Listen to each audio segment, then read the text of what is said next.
friends. Thank you for joining us for another one of our 7 educational sessions for all sectors of the floriculture industry.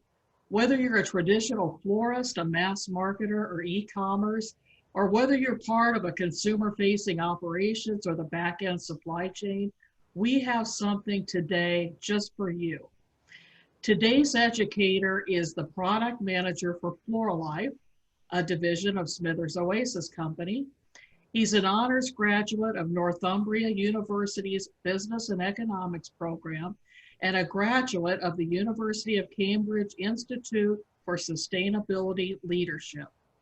He leads the global sustainability initiatives for FloraLife and has held significant roles in the product category ranging from planning all the way to manufacturing. Today, we have a special treat. He's going to share his wisdom with us on sustainability initiatives in the global floriculture industry and how we apply them to our everyday business. So without further ado, it's my pleasure to introduce Mr. Mark Allen. All right, thank you, Cindy. Appreciate that. Okay, so hi everyone. As Cindy mentioned, I'm Mark Allen and I'm the Global Product Manager for FloraLife. What that means is I look after the development process of new products, going through the stage gate, getting them ready for launch. Then I also manage the products that we have out there in the market and make sure they still tick the boxes for the consumers and they get all the best quality out of them. So if you don't know, FloraLife is a company that's been around for 80 plus years now. And we were actually the inventor of the flower food packet. And that flower food packet, everyone's seen it. It comes with a lot of all the flowers in the industry. And it's there to really enhance the consumer's experience with their flowers by increasing that quality and base life with those flowers. But also over the years, we've developed many other products and protocols, processes that are used throughout the farm all the way through to the supply chain to that end consumer to enhance the quality, to reduce the death of the stems and everything else that could happen as the flower journeys from the farm all the way to the consumer's table. But more recently, the topic of sustainability has come up really more and more often. I'm sure you can all agree. And, a few years ago, we found ourselves in a position where, we questioned really the sustainable choices we were making. And if we actually truly understood what it was we were trying to achieve. This led to an extensive rethink and a refocus on sustainability, which I now lead for FloraLife, as Cindy mentioned.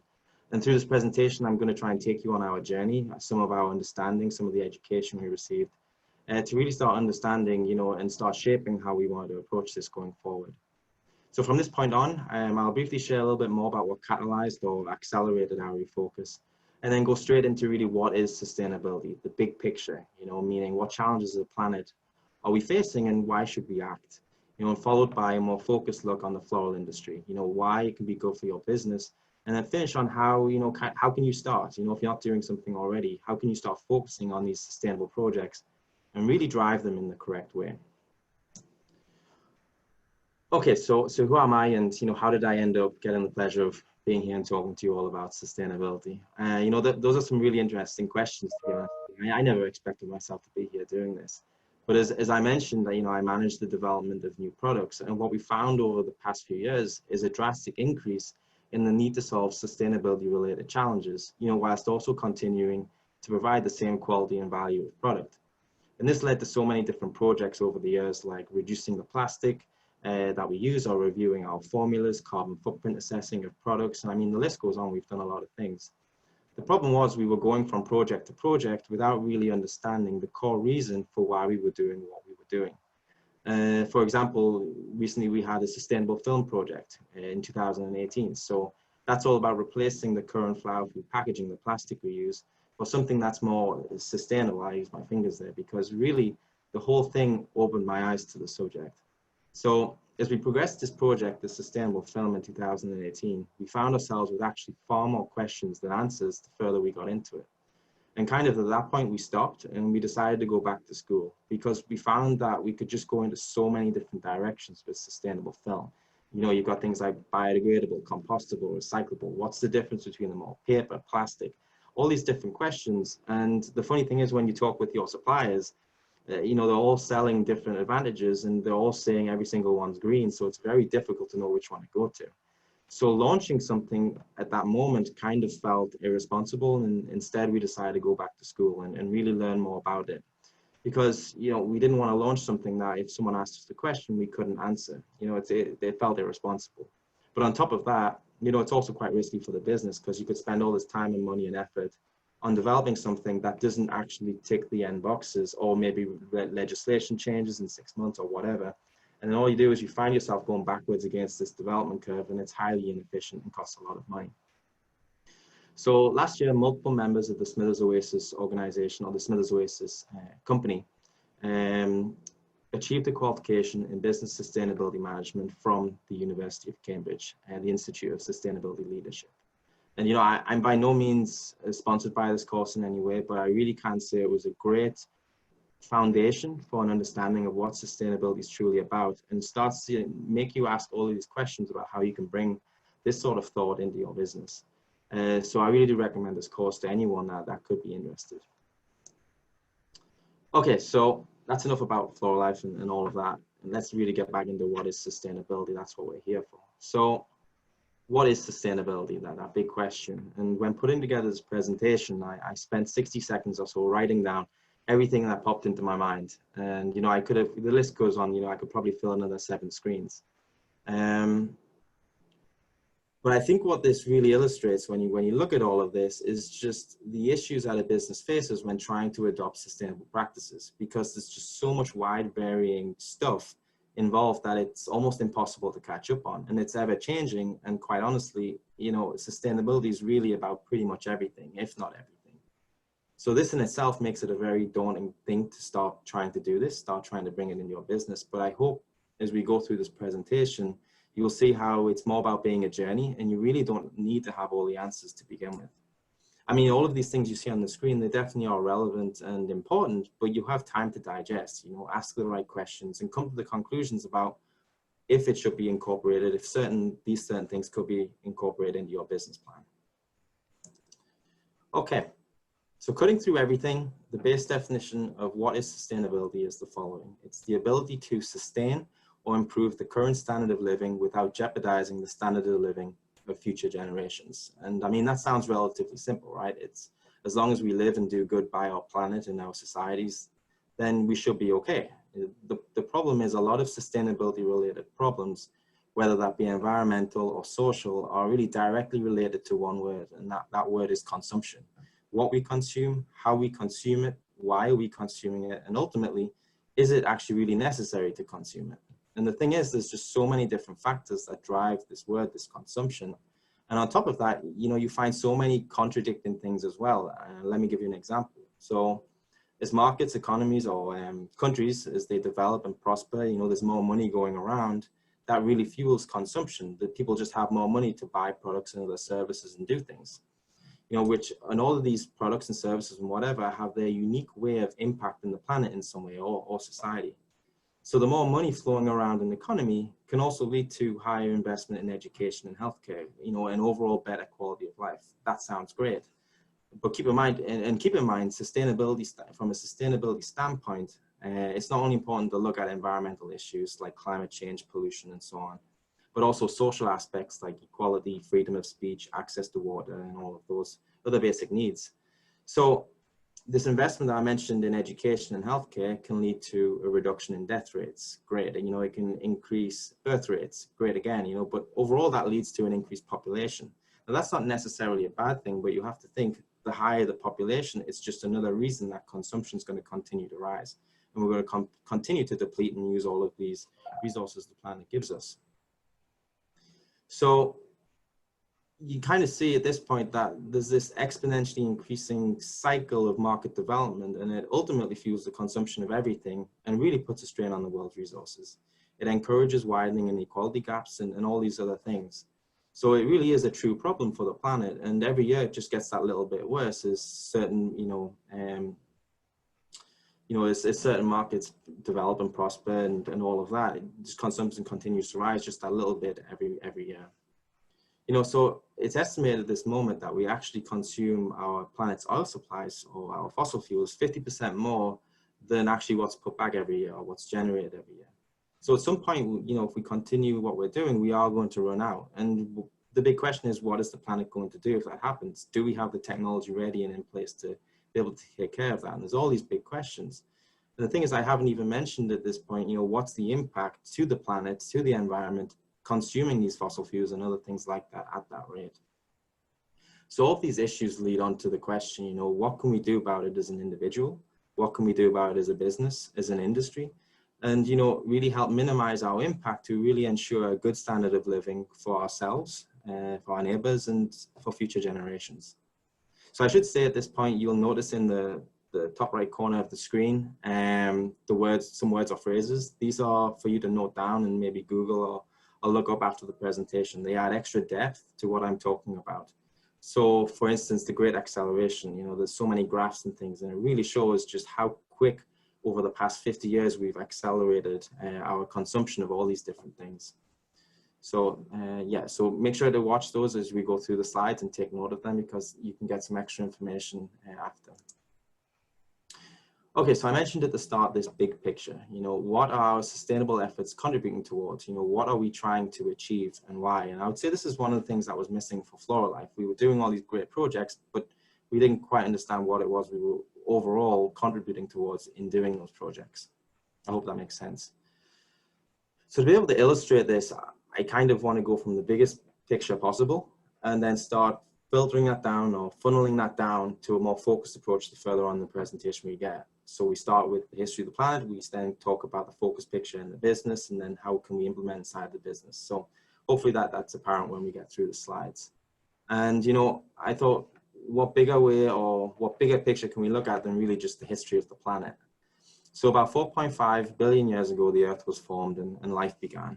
In geology, the timeline for the planet is split into sections. So the largest is an eon, which is split into so many eras, which is then split into so many periods, which is then split into so many epochs. And, you know, then the epoch is kind of the important one I'm going to talk about here. But then these epochs can then be split into ages, so earlier on or later on in that epoch. But the long story short here is there's just been so many of these things called epochs over the past 4.5 billion years. And basically, to define an epoch, it's pretty much a period of time that's categorized by the condition of the planet in that time. And, you know, it can be tracked by things like disturbances and rock formations and all of that, you know, geology and everything. And the interesting part is these epochs start and end with something called a golden spike. It's an event or a situation which causes a dramatic shift on the planet. You know, it could be that the Earth's crust move or the significant changes to climate. And so on. I mean, there's other things that could cause it. And what that does is it significantly alters life on the planet at that moment. And it can cause new life to thrive and, you know, unfortunately, unadaptable life to just disappear or go extinct. So if we zoom in on the most recent epochs, which is kind of crazy that the most recent ones are starting 5.3 million years ago, which is when the Pliocene began. Then there was a significant change to climate 2.6 million years ago, and the Pleistocene began. The Pleistocene is also referred to as the most recent ice age. This is when ice covered large proportions of the planet and life was significantly changed. There was that golden spike. Then roughly 11,700 years ago, the ice melted, the climate shifted once again, and another significant change to life happened. We entered something called the Holocene. Now, technically, the Holocene is our current epoch. You know, it makes a lot of sense, especially when you look at the timeline. You know, I mean, this diagram is definitely not the scale, but you've got something that lasted 2.7 million years, then 2.6 million years. I think I did the math there wrong. Anyway, no, maybe I didn't.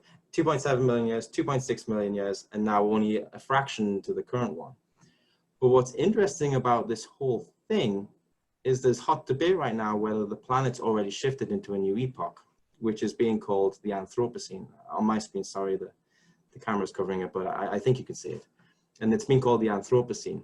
The idea is that over the past 400 years, human activity, for instance, in the early 1600s, when the now United States was colonized, or the 1700s when the Industrial Revolution kicked off, or the great acceleration I mentioned and the exponentially increasing use of all these world resources and stuff, globalization, and all these other things that's happened in the past 400 years are starting to have these significant changes on the planet.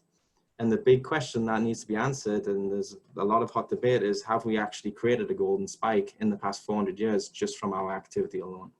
And that kind of blows my mind, considering you look at the state of how long these things typically last in the history of the planet. So what does all this mean for the planet? Sorry, one second.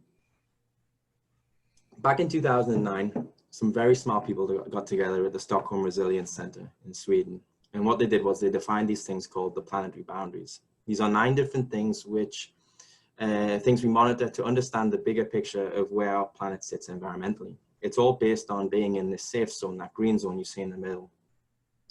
And then, you know, it's based on risk. And the further you go out, you go into this yellow zone, you go into this red zone.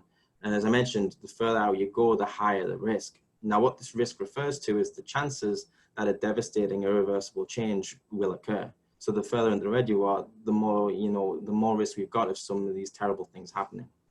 So an example could be if global temperatures continue to rise, then the ice caps can melt, forcing irreversible changes to balance of the planet. You know, ecosystems are disrupted, certain life can die off.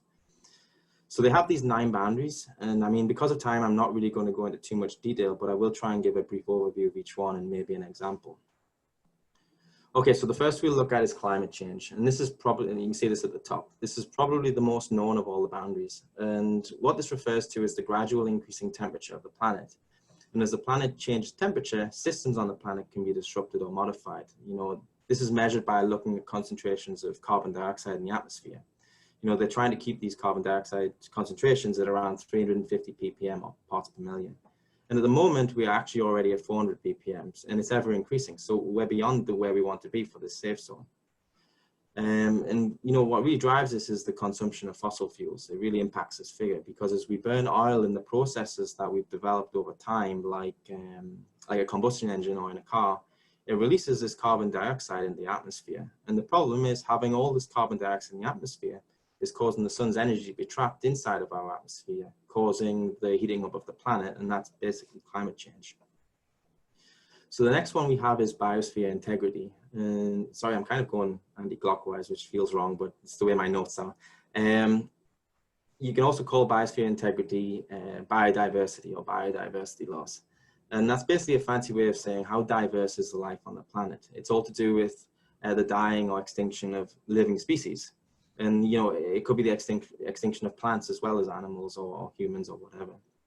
So the goal here is to actually keep within 90%, and we've already exceeded this. So of all the species we know about over time that we know about on our planet, actually we've lost more than 10% of them due to our footprint on the planet. So we really need to do something about that. The next one is land system change.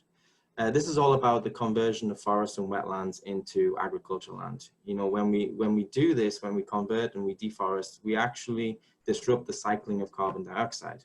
Less trees mean more carbon dioxide in the atmosphere. Additionally, you know, there's strong links to biodiversity loss because we're cutting down habitats when we deforest and other things.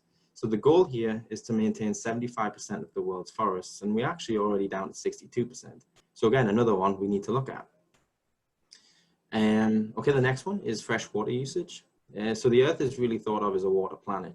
I mean, we have water everywhere. If you look at a picture of the globe, you will mainly see blue water.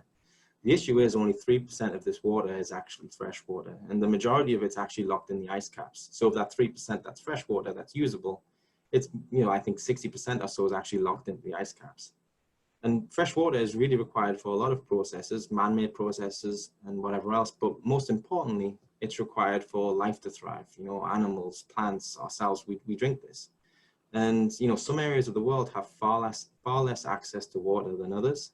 And we really need to make sure from a social perspective that everyone has access to this basic need. You know, we can't just waste it on certain things. Okay, so the next one is biogeochemical flows. And it's all to do with the amount of nitrogen or phosphorus that we're putting into the environment. And it is primarily driven by agriculture. You know, the fertilizers we use, they have these types of components to them. So not only do these things contribute to climate change, but they also contribute to biodiversity loss in the seas and in the oceans, because as these chemicals and runoffs end up in the rivers, they end up disrupting the ecosystems that's part of that system. So roughly, right now, we're actually consuming double the target amount of nitrogen and phosphorus than actually what we should be to be staying inside of that safe zone. So, you know, there's a lot of stuff going on we need to think about. Okay, the next one is ocean acidification. Something like a quarter of the carbon dioxide in the atmosphere is eventually absorbed by the oceans. This forms something called, what's it called? Carbonic acid, I think that's right. And what that does is it decreases the surface pH level of water. So the pH is the potential of hydrogen. It's about how acidic or alkaline or neutral a solution is. And it decreases that pH of the water. It moves that environment, that water, towards a more acidic environment. And what that's doing is it's dissolving key minerals needed by things like corals and shellfish in order to survive. You know, so for instance, shellfish no longer have the building blocks. I think it's like argonite or something, in order to create their shells. And, you know, that causes issues for their life. Now, I mean, we're still well within the goal and continue to do so, providing we stay within the safe zone for climate change. So you can see there's a strong link between ocean acidification and climate change, because that's all to do with the balancing of carbon dioxide in the atmosphere. More in the atmosphere, more gets absorbed by the oceans. You can kind of see the pattern there. Okay, so the next one is atmospheric aerosol loading. You know, it's all to do with the emissions of microparticles. Funny enough, typically some things that are found in aerosols, and they haven't actually defined what this boundary looks like yet. You know, where's the safe zone? But the issue with these microparticle pollutions is that it can get in the way of, you know, really key planetary processes like cloud formations. It can affect monsoon systems and so on. You know, the more we change things like this, the more ecosystems that rely on them are actually disrupted. You know, actually, or the more disasters that we could end up creating for other people. So this is something that is typically regional. You know, from a planet perspective, we're actually well within this boundary. But, you know, in some areas like South Asia, their monsoon season is actually disrupted due to heightened levels of aerosol optical depth. That's the fancy way of measuring how much microparticles there are. So again, it's another thing we need to watch out for and work together on. Okay, the second last one is stratospheric ozone depletion. And this is all to do with something called our ozone layer. It's this layer in the atmosphere. And what that does is it significantly reduces the amount of sun's ultraviolet or UV radiation that enters the planet. You know, we all use sunscreen, right? And I mean, think about it, if we didn't have this thing protecting us, how much sunscreen we really would need. And it's the same for plants, you know. Ultraviolet radiation can really get in and be harmful, affecting DNA and whatever. So this increased consumption of these ozone depleting chemicals actually reduces that protective layer and can cause significant harm to life on the planet. And actually, if we look back to the 1980s, we were actually significantly worse on this. I mean, we were like well into the red zone. But thanks to the Montreal Protocol, which is an international treaty put in place, it was actually designed to phase out these harmful chemicals. And we actually are on track to stopping the destruction of the ozone layer because of this. So there's some great things to read on that. Okay, then the final one is novel entities. And this is all to do with the dumping of man-made chemicals or substances into our environment. This boundary is, you know, out of all of them, probably the most man-made one of everything. We pretty much invented this whole thing because it's all, you know, it's not quantified yet, but it's all to do with things like microplastics and radioactive materials. And you know, we need to understand how putting these into our, or dumping these into different environments like landfills and the oceans, rivers, wherever they go, you know, what is it doing to the life on the planet? So that's all of the boundaries. I'm sorry, it was a lot of information. But one thing to really know is, and I think I touched on this a little bit, is they're not independent of each other. You know, they aren't just these individual things standing alone. You can find a lot of relationships between all of them, you know. So what I mean by that is where one change of something can actually have a direct or indirect impact on another boundary. So I'll give you an example. I touched on this earlier. If we consume more of the fossil fuels, you know, our carbon emissions are going to continue to go up. The higher carbon emissions means worsening climate change. The heightened level of carbon dioxide in the atmosphere means more ocean acidification goes on, which then leads to increased biodiversity loss due to the fact that the ecosystems, you know, in the waters, they're being disrupted by that acidic environment. So right there, I've touched on climate change, ocean acidification, and biodiversity loss in one go. And as you learn more about these planetary boundaries, you know, and all these tipping elements and everything else that's there, you can really start to see a lot of relationships and how they all work together. But additionally, you know, from a sustainability perspective, you can also find examples of how we go about achieving these boundaries can also have a negative impact on sustainability. And that might sound a little crazy, but let me give you an example. If we reduce our deforestation and you know, so that improves that land system change boundary, then we actually could hypothetically run out of farming space, assuming we're utilizing all of our farming space correctly. And, you know, that means so if we run out of space, then we can't maybe maintain the food supply. And, you know, the issue there is we've got population increasing and then people can't be fed properly.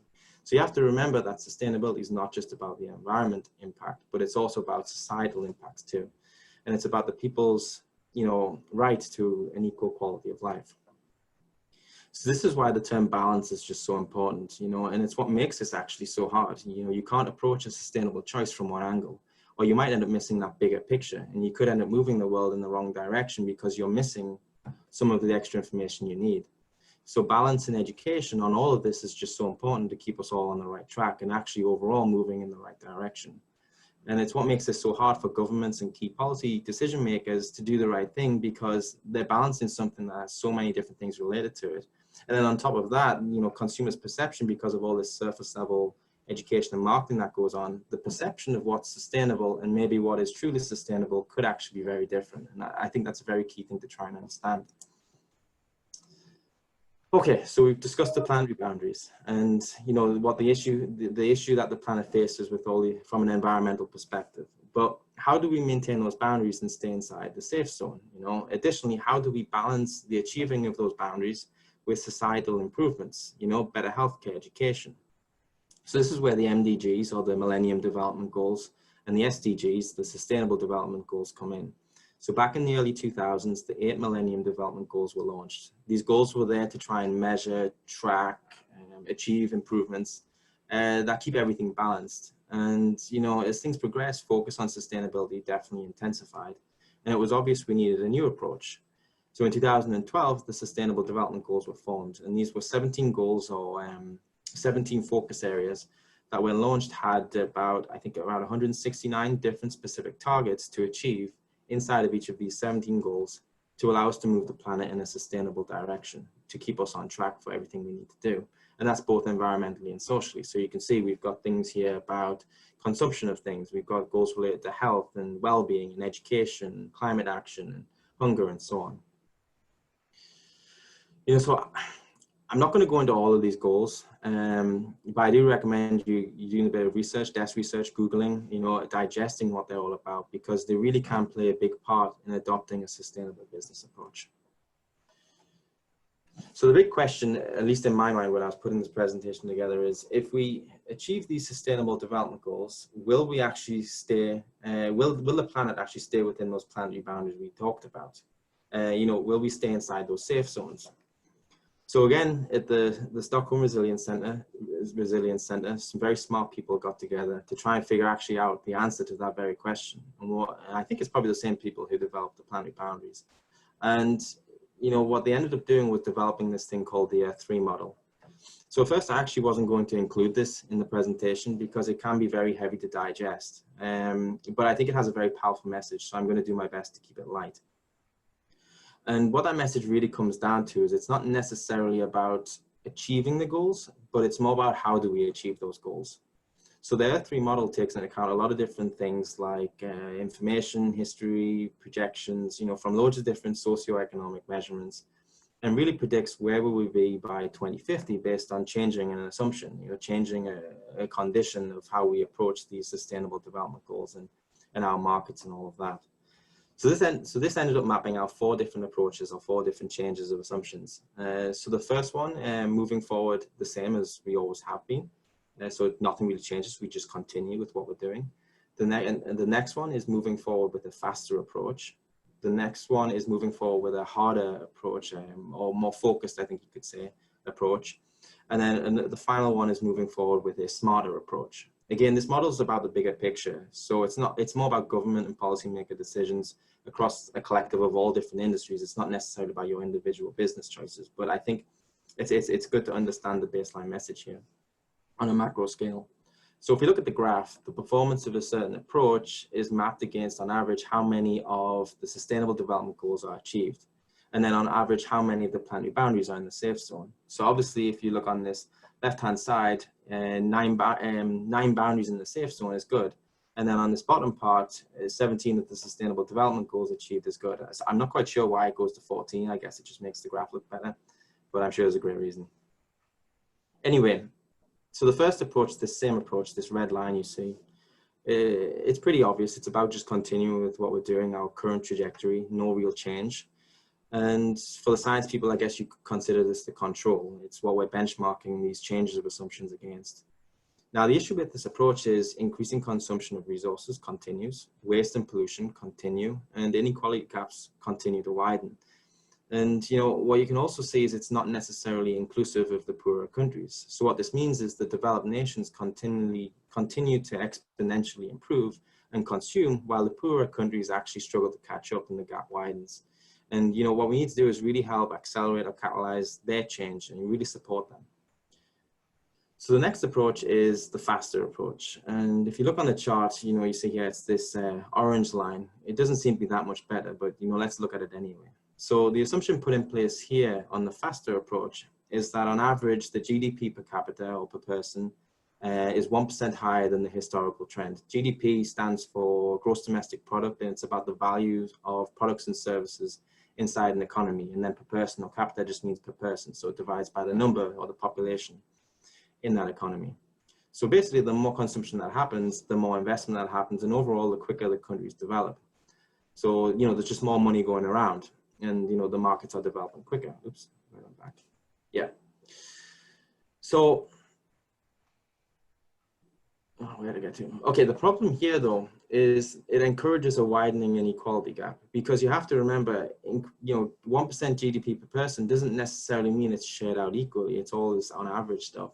So others ramp up far quicker while, others are left behind. And doing things faster also puts a larger strain on those finite world resources we keep talking about. So overall, the faster model, it isn't really good. It doesn't really get us where we need to be. It kind of just accelerates negativity.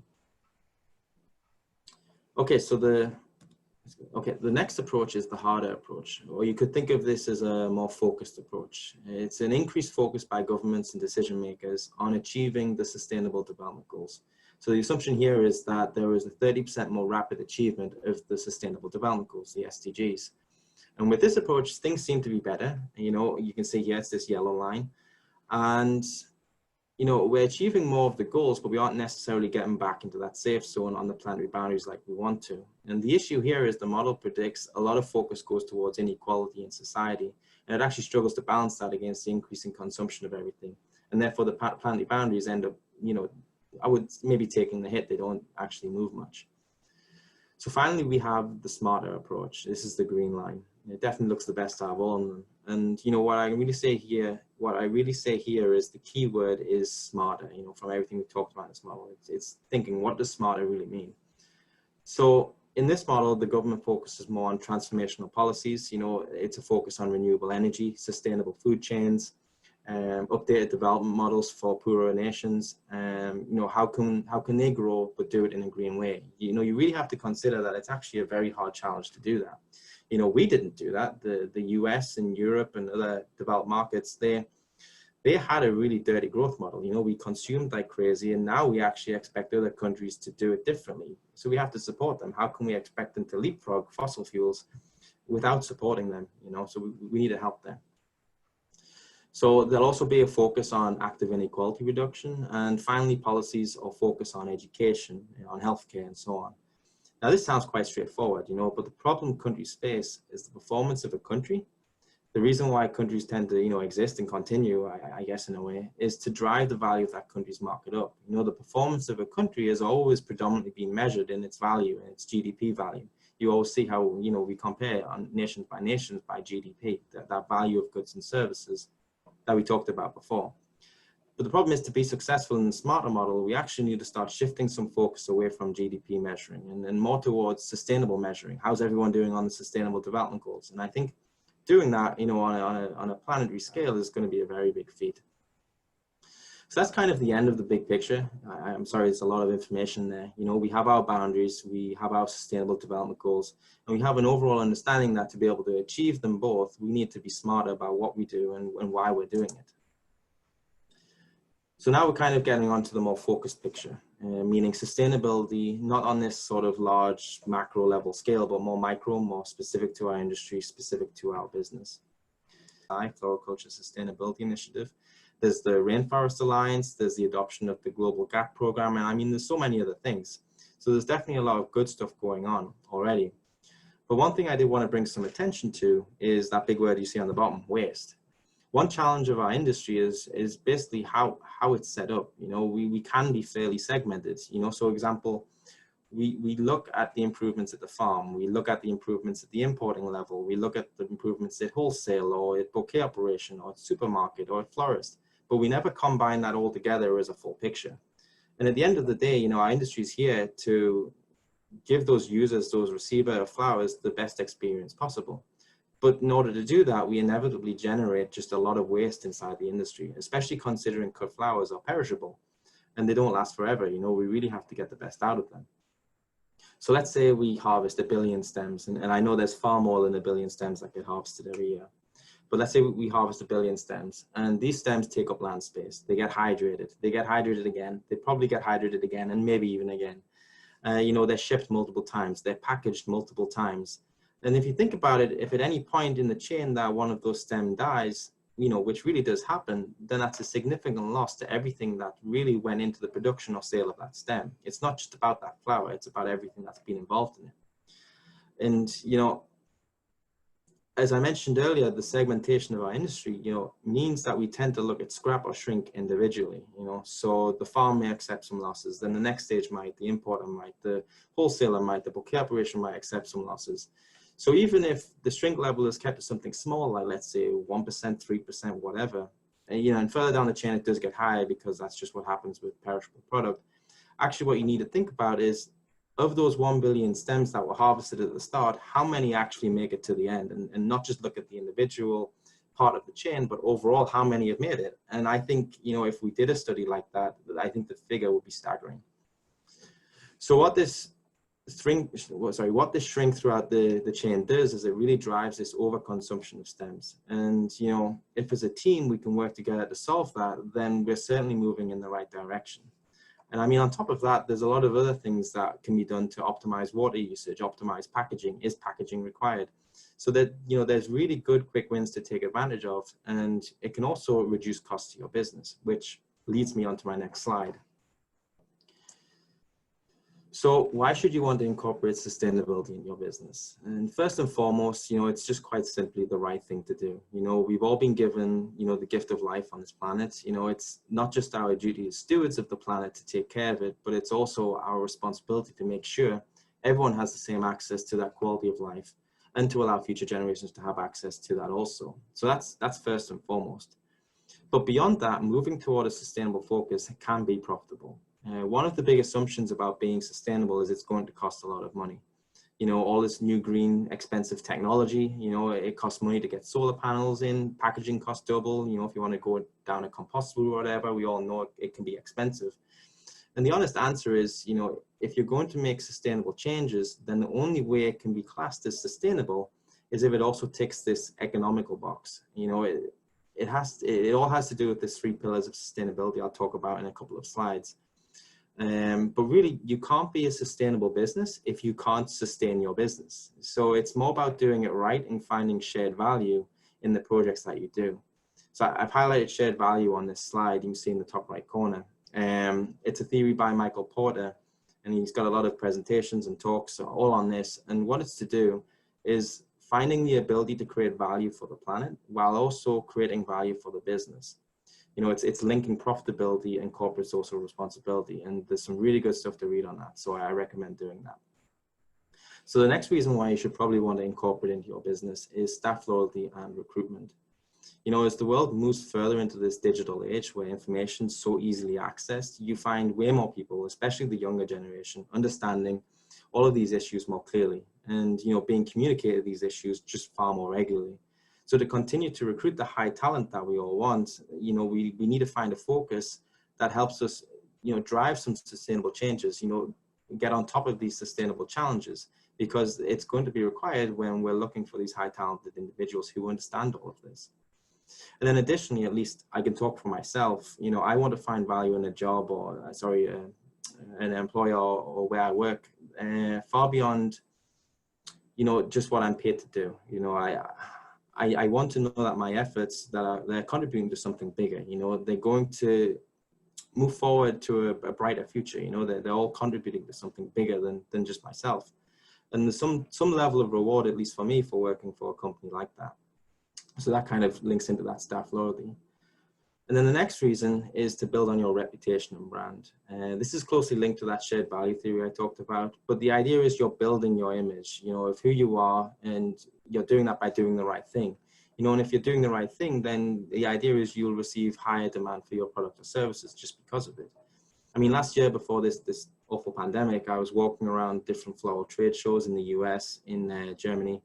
And if there was one common subject besides flowers, it's definitely sustainability. Companies are using this to build their brand.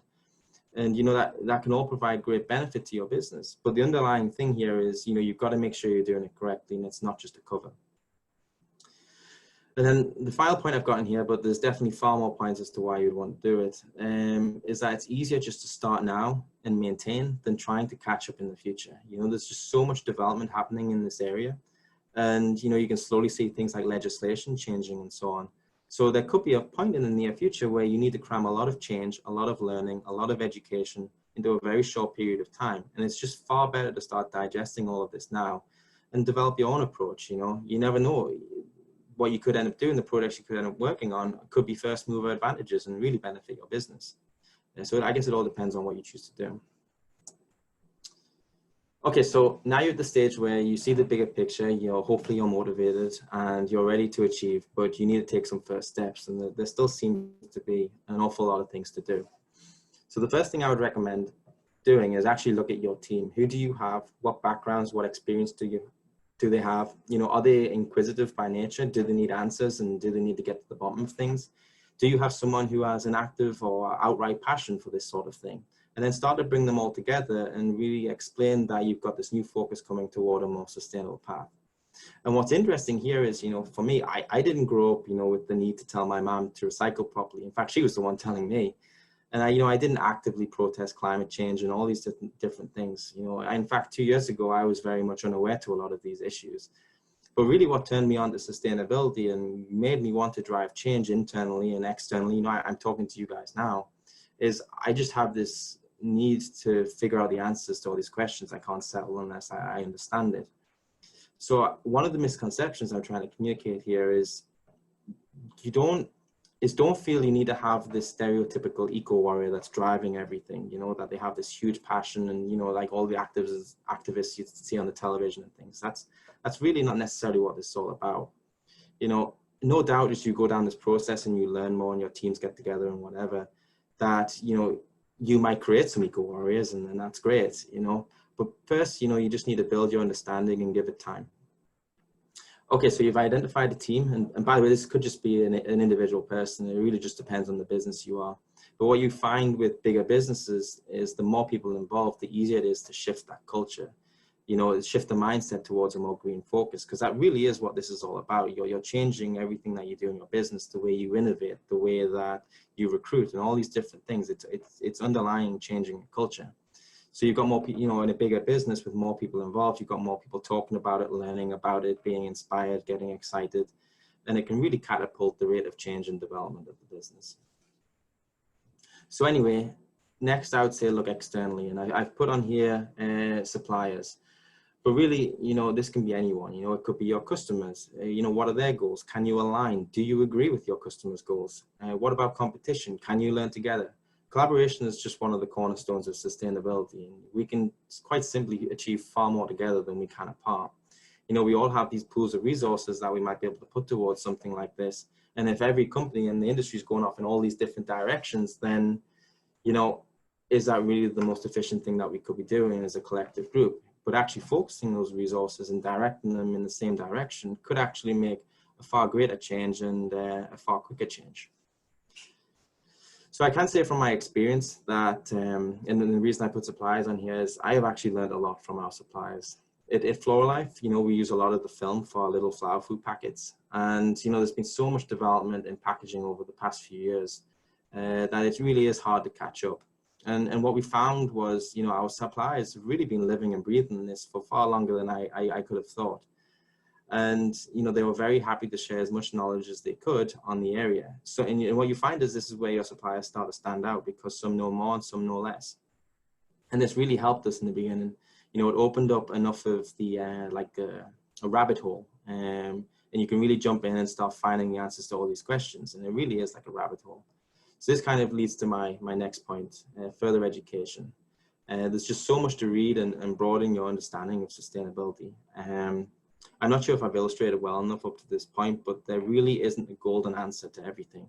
It all comes back to balancing what we consume, how we consume, and why are we consuming it. You know, there'll be decisions that contradict some of the other focuses, and further education can really help you justify your choices. Because, you know, at the end of the day, if you launch something, let's say, for example, you move to paper packaging away from plastic packaging. And there's benefits to paper because it's widely recyclable and all of that. But then there's also negatives because it's carbon footprint and water usage and all of that. So the education really helps you make a justified choice as to why you're doing it, and you're balancing everything up. And then you have reasons to explain why you made that choice. So you're not just really jumping on something and then, you know, maybe even regretting it in the future. So a lot of people ask me, you know, what is this extra education? So for besides the Cambridge course, it's been a lot of desk research, a lot of Googling, you know. It's kind of exactly what I said before, it's a rabbit hole. You jump into it and it just goes off into all these different tunnels, so many different directions. And, you know, you just have to keep pulling at the thread, you know, keep asking those questions and make sure you get to the bottom of it. So if I give you an example, you know, you might put into Google sustainable packaging and then compostable or recyclable or plastic or whatever pops up. So then you might Google compostable and then EN13432 pops up. That's the standard for composting. And then you Google EN13432 and then the criteria for that pops up. And all you're doing is you're digging and broadening your understanding of every subject. And I mean, I've done this for so many different things now in this sort of sustainability realm that, you know, I felt confident enough to educate people internally and actually, you know, come together and put a presentation for you guys on this sort of thing. So, you know, outside of that, you can find a lot of scientific journals on Google Scholar. You can look outside the industry at what changes are going on. You know, you'll typically see mass markets or like supermarkets really driving change. I mean, look at, if you look in European supermarkets, they're really next level. And, you know, look outside the floral industry, attend some great trade shows, you know, where people exhibit new technologies and changes. You know, what you'll find is once you've started, it just gets easier and easier to keep digging into it. So the next step with your team is really, this bottom point is to dive into these sustainable development goals. You know, what are applicable to you? You know, what are they trying to achieve? So as you can see here, I took a screenshot from the UN goals, the United Nations website, which is a snapshot of the targets trying to be achieved inside of goal number 12, which is responsible consumption and production. And this goal is all about, you know, how we produce, how much we consume, how do we produce, can we be more efficient, is there beneficial end of life to our packaging, and so on. And, you know, with your team, you might review these and then you might be like, oh, this one here, by 2030, substantially reduce waste generation through prevention, reduction, recycling, and reuse. And then what you might end up doing is aligning to this target, and the key word being here, align. So one issue the world faces with people doing all these different sustainable targets and projects and whatever, is sometimes it can be very hard to capture the benefits because they haven't been designed in a way that matches the United Nations Sustainable Development Goals. And what I should say at this point is it's one thing to, you know, understand the goals and align your strategy with them, but another to actually officially commit and report on them. I would say the ultimate goal for any business, and I really hope we see that, is to commit on these sustainable development goals, actively report on them. And, you know, you can really see some great companies leading the way on this. I actively follow a company called Marks and Spencer's in the UK with their Plan A. It is really respectable what they've done, and they've been doing this for years. Okay.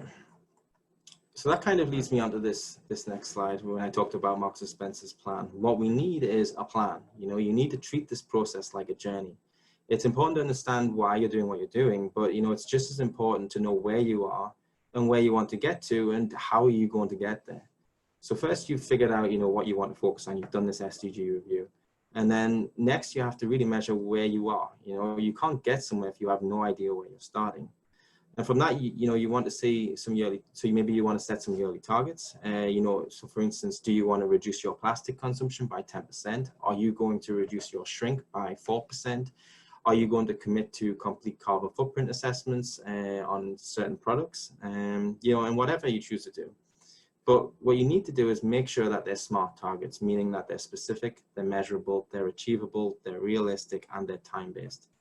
And, don't feel like you need to promise the world either. Many small steps in the right direction actually add up to very big things. It's just a simple idea of compounding. It's done in finance all the time. So you made at this point, now you've got your targets and things. Maybe you need to start thinking, what are these projects we're going to start building up and start taking on that will then drive the achieving of those targets? So what activities need to get done to achieve, it's kind of quite simple. You need a plan to help you stick to achieving your targets. So what I haven't mentioned and probably should mention is this plan is going to take time to complete. So you can see here it's a timeline. At FloraLife, we decided that to make our plan, our FloraLife 2025 plan, 5 years. And, it's enough time to continue learning and adapting, whilst also allowing projects to flourish and mature, and for changes to actually start being measurable. Again, this is a journey, and it really actually excites me to think about setting our 2030 plan, our 2035 plan, and doing all the reviews in between. So the important thing here is, you're making your progress measurable and relevant. I probably should say at this point that there are some great systems that you can put in place for processes, certified to things like ISO 14001. That's for ISO 14001 is all about implementing a solid process internally to drive the measuring and tracking of your plan. It doesn't necessarily tell you what your goals should be, but it really does help with reaching that end goal and communicating clearly and driving change.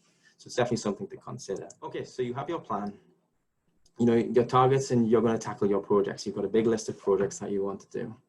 I'm sure with some learnings, as you get into them, you're going to start identifying the correct path. For the next 2 slides, these are tools that I've used to vet the projects that we've done at FloraLife and give me some assurance or some peace of mind that what we're doing is actually moving us in the right direction. So the first is the 3 pillars of sustainability model, and you've heard me touch on this slightly in the previous slides. So a big part of being sustainable is the environmental side and the social aspects. You're balancing everything off. But an important fact that I haven't really touched on much or mentioned much is the economical side. So externally, the projects need to bring value to a market or an economy in some way. People need to be consuming that. And at the end of the day, markets need to continue to expand for investments and growth to continue. But internally, as a business, you really need the project to generate value. It's fairly straightforward. You can't be a sustainable business if you can't sustain your business. I've said that before. You have to exist. You have to be profitable. Or at the very least, I guess, break even. So when looking at a project, you need to balance all of these 3 things off to make your choices. It's no good doing something that has negative impacts on society just because it's good for the planet. And at the same time, it can be said for solely focusing on something that's socially sustainable. But what often actually gets missed is focusing on something that is sustainable, both environmentally and social. So you're ticking both those boxes, but then actually not making sense economically. So let's say you have some super fancy, solves a lot of the world's problems, technology or packaging. Sorry, I keep using packaging, but anyway, it increases your cost by 200%. And you spend all your time developing, launching, marketing that product, but in the end, only 0.1% of your customer base ends up buying it because it's simply it's just simply not affordable. So look at all that time and effort and money that you've put into something by, being sustainable, but then making no change to the world anyway. So, therefore there may have been a middle ground, or maybe not even a middle ground, that was a better approach. So you might end up selling this middle ground to 10% of your customer base, but it's just far more affordable. And, this is what I was referring to when I mentioned small steps. If you improve your sustainable footprint by 2% every year for 50 years, you're going to be doing far better for the planet than doing a 200% improvement for 6 months, and then not being in business. And I mean, some people might say, well, if you're not in business, that's more sustainable. But at the same time, maybe your competition are going to jump in and then not be sustainable anyway. Okay, so finally, I wanted to bring up the 7 sins of greenwashing, and this is the other tool I use. And greenwashing is a popular term used these days for something that is communicated to be more sustainable than really it actually is. So I encourage you to Google the 7 sins of greenwashing. But in short, when you look at what you're doing, can you honestly say you don't fall foul to any of these 7 things? So the first is a hidden trade-off to your product or service, meaning, do you focus on one part of the product's sustainability, but not that bigger picture? That's kind of what I mentioned about, there's no point in being environmentally sustainable, but then not being socially sustainable. Are you looking at that bigger picture of the product? The next one is no evidence, or meaning, you know, are you claiming something that could be, I don't know, biodegradable? But have you actually done the testing for that? And have you got the testing certificates? You know, this is something to maybe work closely with suppliers on. But make sure you ask all of these questions and really understand what it is you're claiming. Do you have the proof to back up what you're saying? The next one is vagueness. For example, you see a lot of times products being labeled as natural. And I mean, natural sounds great, right? But there's even harmful things that occur naturally. So you have to be specific here. You know, what is the sustainable benefit of that product? What is it actually doing? And I guess a lot of that also links back to the evidence. Okay, so the next one is false labels. So you see a lot of standards on labels these days, product labels, you know, especially for environmentally friendly products. You know, for example, you've got like the fair trade label, you've got the rainforest certificate, and, you know, you've got all these other things. And what these labels meaning, really what they are, is they're showing all of the work and certification that's gone on in the back end to prove and justify that product's sustainable performance. So a company can't really just make their own labels up and put it on, because what that's doing is it's diluting the consumer's understanding, and it's encouraging them to think that this product might have been certified in some way just because the design department decided to make something look like some sort of sustainable seal or something that proves something. Okay, and then the next one we have is irrelevance. An example here would be a product that could be labeled as sustainable, but so maybe a product's labeled as sustainable because it doesn't include a certain chemical. But, you know, that statement could actually be redundant because the chemical by law could be banned. So you're saying something's sustainable because it doesn't have something harmful in, but by law, it was never allowed to be in the product anyway, so you shouldn't really be talking about it. And then another sin is the lesser of two evils. And I kind of find this one a little funny. The example that gets used a lot online here is organic cigarettes. The point being, okay, great, you have cigarettes and they're organic, whatever that might mean. But the negative impact on the health is just far outweighs the organic benefit of that cigarette. So, you know, it could be perceived that this cigarette's sustainable when really it's actually a lesser of two evils. And then finally, you have false claims, and maybe this is the worst one out of them all. But basically what you're doing here is you're outright lying about the sustainability of your product or your service. And I don't really think there's much more to say about that, but if you look at the history of big, large companies, there's a lot falling foul to this, and some big news stories. I probably won't mention them, but yeah, it's pretty hectic when you look at what's gone on in the recent past. So, you know, if you can successfully pass the 3-pillar model I had on the previous slide, or these 7 sins of greenwashing, then maybe you could be on a winner for everyone, and that could be really great. So to wrap everything up I've said, I think these are the best takeaways. 1, if you haven't started, then start now. Look at your internal network, your external network, and who can you collaborate with. You know, I can tell you FloraLife would love to get involved and hear your stories, hear your progress, and work with you. 3, understand where you are and where you want to get to. You know, and number 4, ask a lot of questions. Don't settle for a vague and a non-full answer. And then 5, finally, don't be afraid of failing. You know, doing something is just far better than doing nothing. So I think that's kind of the end of it. You know, thank you very much. It's been a pleasure pulling this presentation together. I actually learned a lot doing it. And again, my name is Mark Allen. I'm from FloraLife. And if you have any questions or comments, feel free to reach out. I think Cindy might share my email, or find me on LinkedIn. I don't use that platform enough, but I can definitely start. So yeah, I look forward to maybe hearing from you, and thanks again. Well, thank you, Mark, for all this great information. I hope you've learned a great deal, as I have. And for all of you listening to this who have prepared presentations and content and giving it, you can appreciate the time that's gone into this and all of the great research. So we thank Mark, Smithers Oasis, FloraLife for bringing this to us, and plus all of the other things they provide along the way. So be sure to follow them as they have webinars. Log into the webinars, and you're going to hear about this and many, many other great educational topics. Now, with that, if you haven't already, we invite you to join us for the other 6 educational seminars, ranging from logistics, e-commerce, and even a fashion checkup from our PhDs of fashion, straight from Kent State University. So we're real excited about that. If you haven't listened to those, log into those. They're all new information and things that you haven't learned or seen before. So that's what we want to do, bring you new information and state-of-the-art information. And we hope you'll join us for all 7 of the educational seminars. So on behalf of the International Floriculture Expo, this is Cindy Hanauer and today's guest educator, Mark Allen, signing out. And thank you for joining us. Thank you.